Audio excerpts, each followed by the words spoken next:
What's going on, box fans? Julian Williams with The Distance. I'm back for another top 5.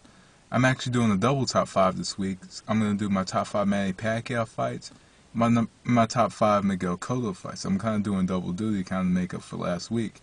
And next week I'll go on the top 5 Chins, which is actually one of my hardest ones. But anyway, I'm going to start off with Manny Pacquiao.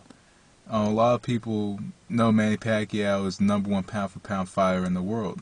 He's had some great matchups and has been in many battles. But the first matchup I'm going to talk about today is actually his first matchup on HBO, which was, I believe, in 2001 when he was a replacement on 2 weeks' notice against Ledwaba.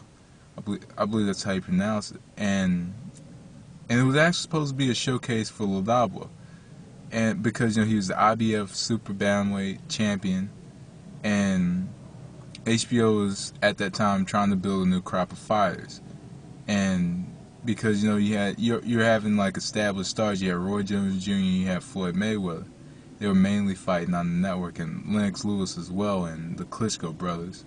They were just building up. They're trying to build up new talent, and I guess the mandatory had pulled out, and on 2 weeks' notice, Manny Pacquiao stepped in, and it was just, and it was supposed to be a showcase for Ledwaba to show off his talent.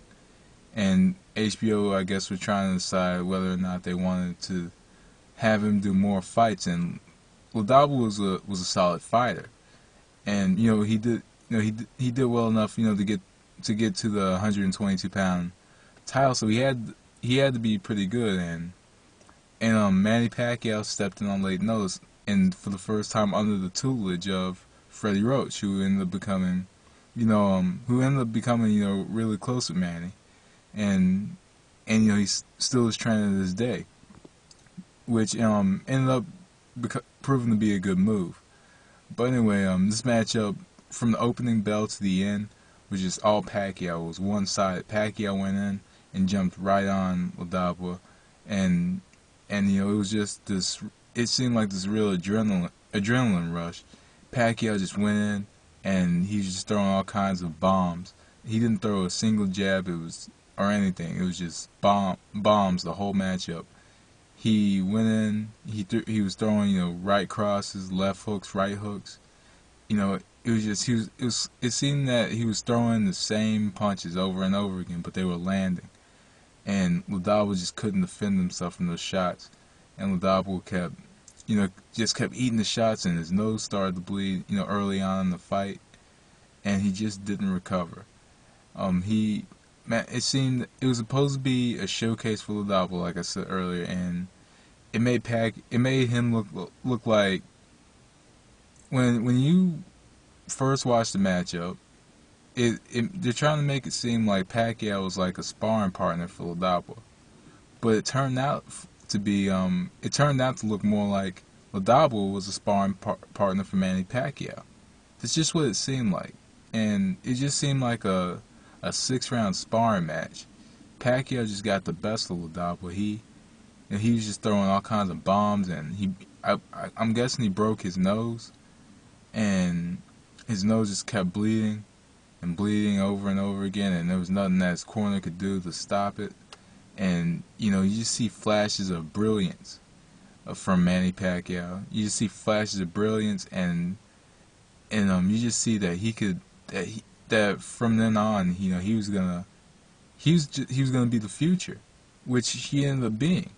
He was only about 23, 24 years old at that time, and he was in the ring for the IBF 122-pound title. And this matchup, he had something to prove. He had to go in there, and he had to pretty much give himself a showcasing, so that HBO gives him the fights, which they eventually did. And from then on, Manny Pacquiao, has went on to become a mega star in boxing, and a very recognizable figure, and very significant in the sport itself. So the reason I have this at number 5 is because this laid the foundation for Manny Pacquiao's career, and this is pretty much what set up everything. Just this one fight It's one matchup with Ledwaba, that was supposed to be a showcase for Ledwaba, but it ended up being a showcase for Manny Pacquiao, and it opened up all kinds of doors and avenues for Manny Pacquiao from then on. And you have to have this matchup at number 5 on any top 5 Manny Pacquiao fight list, because this is the beginning. It's the beginning of what's to come. The beginning of what is going to be great. So anyway, that's my number 5 matchup. I'm going to kind of keep these matches a bit short. But I'm going to move on to the Miguel Cotto matchup. So anyway, be sure to tune in to the 12th and final round following Miguel Cotto Manny Pacquiao on Saturday. And I'm out. Peace.